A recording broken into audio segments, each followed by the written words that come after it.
Hello. In this session, we're going to look at how we can use open source tools to explore iOS apps and to discover the interfaces on the web that they're using. So for this, we will need the man-in-the-middle proxy, which will monitor our SSL connections. And we will need a jailbroken iPhone, which we will just SSH into, just like that. And we will use the Goldman Sachs Wealth application to as a guinea pig to test our tools. So as we can see, it already reached out and had retrieved some things, but we're not terribly interested in. This is just sort of like login page stuff. So let's clear this out. Now, what we will do is we will use an application called Cycrypt, which is a debugger type of application which injects into a process, and it allows us to type code. It doesn't have things like debugging or single stepping or anything like that, but it will allow us to execute code in a REPL fashion, and it is a language that is mixed between JavaScript and Objective-C. So it feels quite native to OS X development or iOS development. So let's connect, and in order to explore the UI, we need to access some objects. So let's make it easier for us to sort of view it with this command. Okay, and if you want to see all the components represented in this UI, they are accessible in a class called app,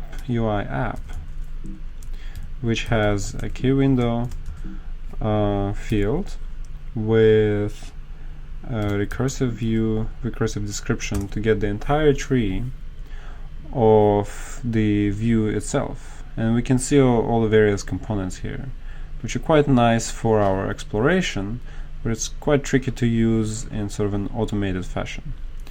So let's see what we have. We have like image views, we have some buttons, labels, anything else interesting. There's a switch here, so that's the switch that's represented on the side. Now, what we want to be able to do is actually locate particular components. So I'm interested in the fields, I'm interested in things that have text, things that the user might be interacting with. And for this I have some scripts written up, not all of them by me, but I use them for this purpose. So here's one, and they are available on my GitHub repository under Cycrypt scripts. UI find. So the util script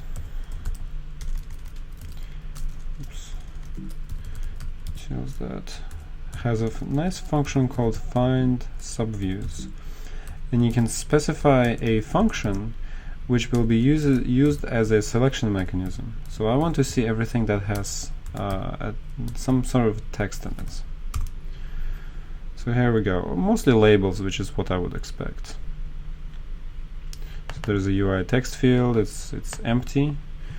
There's a UI label which has the text password in it, which is automatically interesting because I like passwords. And there's a pipe, which is probably this thing right here. Anyway, so let's try to find the login button. What we can do is we can use a function called choose, which will choose, or rather find an instance of the type of class that we're interested in. So UI button, because I'm expecting the login to be a button. So UI button is the class, and choose is the function that will be looking for an instance of this class somewhere on the heap. So I don't know what I'm going to find. Found a whole bunch of buttons here, but I don't know which one's which. I mean, some of these buttons are, I'm guessing, not button looking, because login is the only one that looks like a button. So what we can do, we can actually find we can actually find buttons with their relative, or rather absolute location on the screen, because as a user that's what you would see. So we have a function called find locations, and if we supply a list, we can get back a list of buttons that might be interesting. So we have first one here at location 0, another one here at location 0. Not sure how that works out, but whatever. There's another at location 0, so a lot of buttons receiving things. But this one here at location 2 and 297. So my guess is it's somewhere in the middle of the screen. So that's kind of looks like promising. So let's try that. Let's try to click that button. And there's a function called UI touch. Oops, UI find touch view. And if you specify a view, you can actually specify it by its address. And you do this by sending an instance object like this. So let's see if this works. So we clicked something. We got an error. So that's the kind of error I'm expecting when I'm clicking a login button without any usernames and passwords. Alright, so now let's try to enter some usernames and passwords.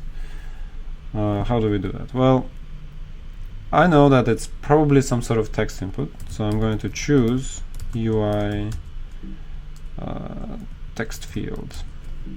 There's a good chance that this will work. Let's see. So I'm getting 2 of them, which is promising. So that's kind of how many I'm expecting. So let's set a text. Well, let's assign it to a variable. Let's set a text to the first one.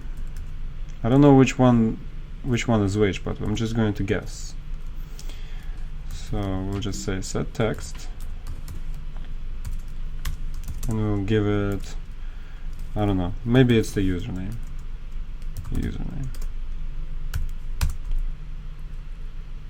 Unrecognized.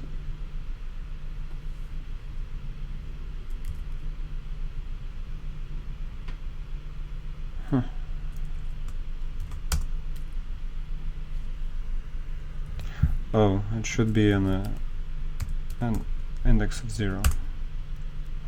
Okay. So that's set it to username. So that was the first one. So if we do the second one, it's probably the password. Password 1. Perfect. So we entered something. Let's click the button.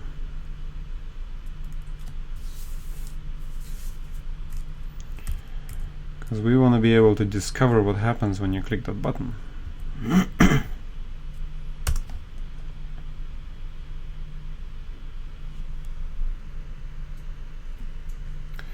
And up here, I mean, obviously it's an invalid username and password, but up here we can see that the login was attempted, and we can see the URL that it goes to.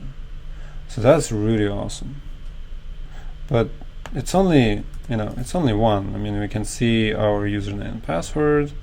We can see the response saying that it's invalid. Here's some parameters you can call these people if you're really worried.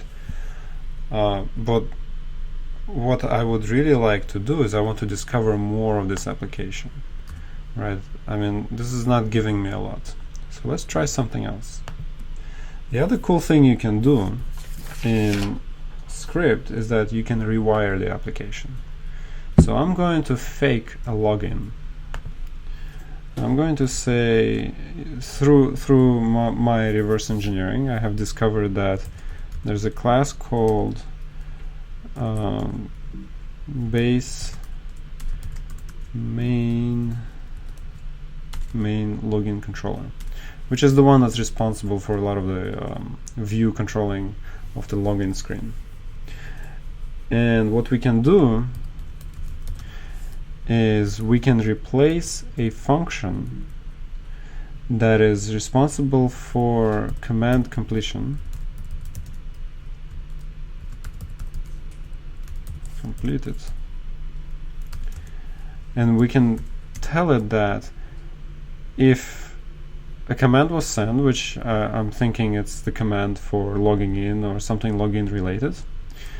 We're going to change it to something else. So we'll create a new function, which, as you can see, it's really cool. We can supply it in a JavaScript format. And we'll say that we want to call, well, we want to find a class that is an app delegate. And I know that this class has a function for login success, which gets called when login is successful. So we'll call that function instead of the command completion function. Login success. It takes a parameter which I don't know what it is, so I'm just going to supply a null to it. Cool. Think it'll work? I hope so.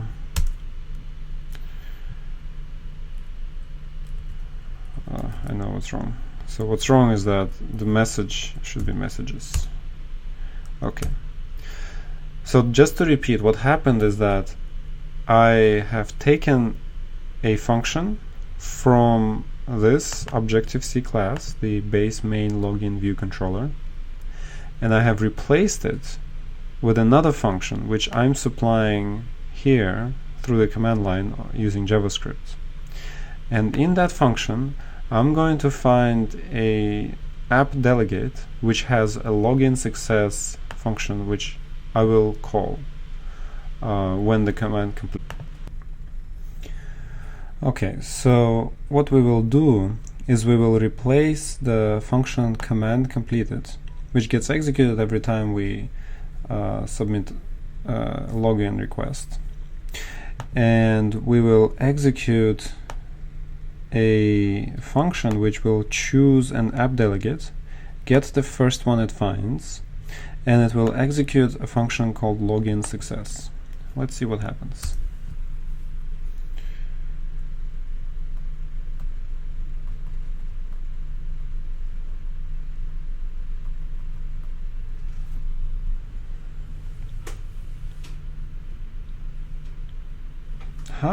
So awesome. So it sent out a login request, and we get to see other things getting executed as if we were logged in, but we're not actually logged in. As you can see, it'll probably respond with all sorts of errors. Let's see.